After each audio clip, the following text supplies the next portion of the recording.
Good morning, loves, and welcome back to Work and Purpose, the channel where we help you get closer and closer to your dream career. I hope you're well. Today, we're just gonna quickly talk about 5 do's and don'ts of a CV in 2024. Please stay tuned until the very last point that I'm gonna make in this video. My personal favorite point is actually number 4 on both the do's and don'ts. So keep watching, and I hope this will add some value to you, and let's get you hired in 2024.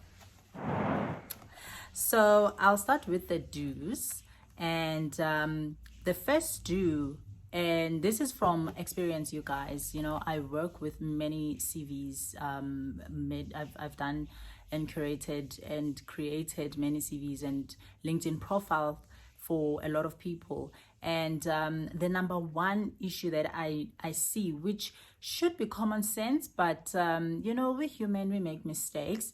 The first do is actually putting your name, your full name and surname at the top of your CV. I have seen CVs where the names and surnames will literally be written in small letters. Like, no, don't do that to yourself, child. That's like grade 2 English, grade 1 English, right? So please write your full name, use capital letters. In fact, I'd rather you use capital letters all throughout your name, your whole name, or otherwise at the beginning of your names. If you have 4 names, it's fine, you can put them on there, but preferably your first name and your last name, have them start with capital letters. And then the second do, please put your summary at the top of your CV. So you will have your name, you'll have your contact number, your email address, and your LinkedIn profile, as well as the city you reside at that particular moment when you apply. And the next thing on your CV should be a summary. Now, a summary gives a potential employer or recruiter brief information about your experience, where you've been and what you have done, and it basically shows them, just, you know, in a nutshell, if you would qualify for that particular position. So make it easy for them, instead of them having to go through your whole CV. Just put a quick summary. It can be just 3 to 5 lines, just summarizing your education and your education skills and experience. All right, number 3, do put your experience next. Okay, so you've got your summary, you've got your personal details, and on top you've got your name, you've got your cell phone number, you've got your email address, you've got your LinkedIn profile in the city you are in, and then you've got your summary. The next thing you want to put on there is your experience. Now, when it comes to experience, please make sure that your current or your last job or work experience goes to the top of you and just under your experiences. Okay, so now your work experience should be dated. Please do date your work experience, the month and the year. If you are at that current employer, please do put the start date and then to current. Okay, so you don't need to put a specific date if you are still in that particular position, just the start date and current. And then number 4, your education must come next. Now, your education must align with your timeline. What does that mean? You can't have your matric on top of your degree. No, you can't. So your last educational achievement should be right at the top. And if you have done your qualification, say for an example, you are doing your last qualification, or you are still doing the qualification rather, you can put there that you are still currently, you know, doing that degree or that particular qualification. However, it mustn't be a qualification that you last saw 2 years, 3 years ago. No. I know there's institutions like UNISA where you can actually do a degree for, like, they will give you 5 years, 5 to 7 years to complete a qualification. So you don't want to put such educational endeavors if you are not planning on completing it within the next year or two. You just don't do it. Or if you haven't seen lectures in the past year or two, don't do that. Don't put that in there. Okay, what you want to do as well is to put qualifications that you have completed. That is what counts. All right.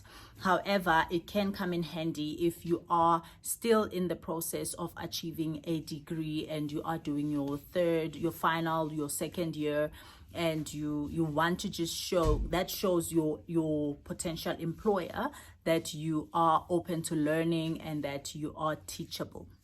All right.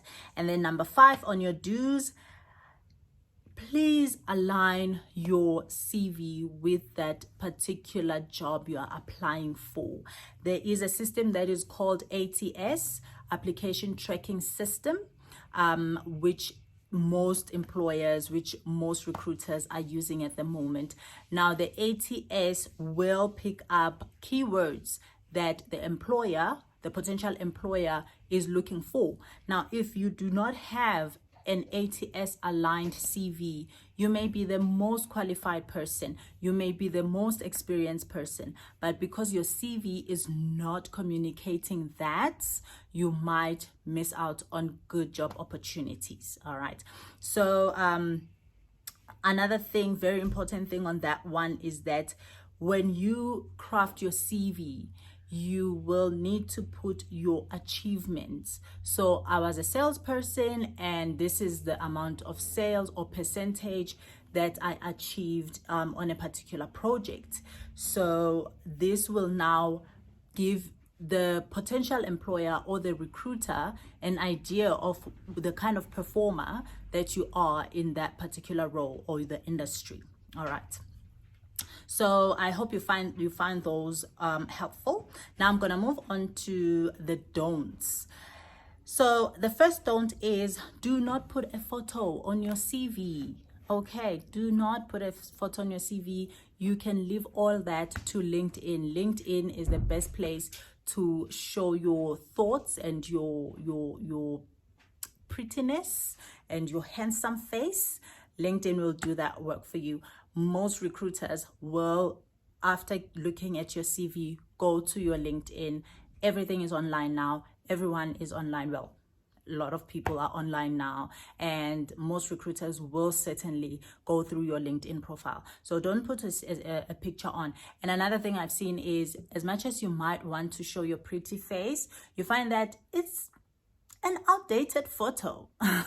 Like, I've seen really, really outdated photos and you're like, oh, is this really you? So don't put yourself at that disadvantage. And it also says that this is now my personal,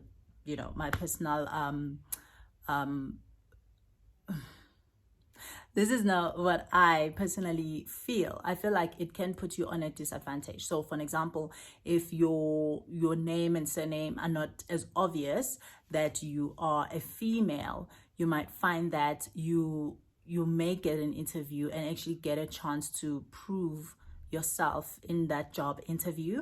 Where else, if you put a photo, the recruiter might say, we're not sure if a woman can do this job or whatever. So just, limit the discrimination a little bit. Okay, let them have you in the room and then they can make that determination. And then number 2, do not put your personal identifiable information on your CV. So what is that? That's your ID, that's your personal address, your home address. That is things like your driving license numbers. Guys, I've seen people put their driving license numbers on their CVs. That is not relevant. If the job requires you to have a driving license, you can just mention that you do have a driving license, but you don't necessarily need to put the whole thing. Okay. And then number 3, Don't put references, don't share your references up front. You don't need to do that. Only when they ask, the potential recruiter or the potential employer asks for your references, then you can share that. But otherwise, you do not need to share that on your CV. You can have a separate document. This is what I do for my customers. I would have a separate document that has their references, and once the potential recruiter, and in most cases it's after your interview stages have been done, then they will ask for references. Okay, so don't put your references up front. Number 4, please don't write paragraphs as your previous job or current duties. Keep your job duties short, precise, and impactful.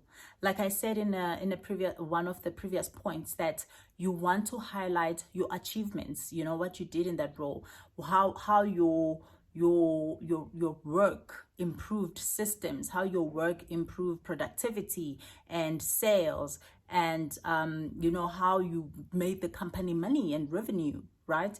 Those are the things that you want to put in there. So please, short, precise, impactful, no long paragraphs. All right. And then number 5 on don'ts. Don't make your CV too long. Unless, of course, you are like, you know, a professor, you know, like you've been everywhere and done lectures, you know, around the world. But other than that, really, there's no need for a long CV. Don't keep it long. Keep it very short and precise. I would say at the maximum, max 3 pages. That's all you need to make an impressive CV. So that was my last point, and I hope you found that useful and impactful, and I really am rooting for you, and I hope this year you get hired. And if you want more information, or if you want help on any of these points, if you need to have a one-on-one session with me and let's go through your CV, please do comment down below, and yeah, or otherwise email me, and I can definitely help you with that. Until next time, my name is Neziswa Chivangani. Have a good one. Bye.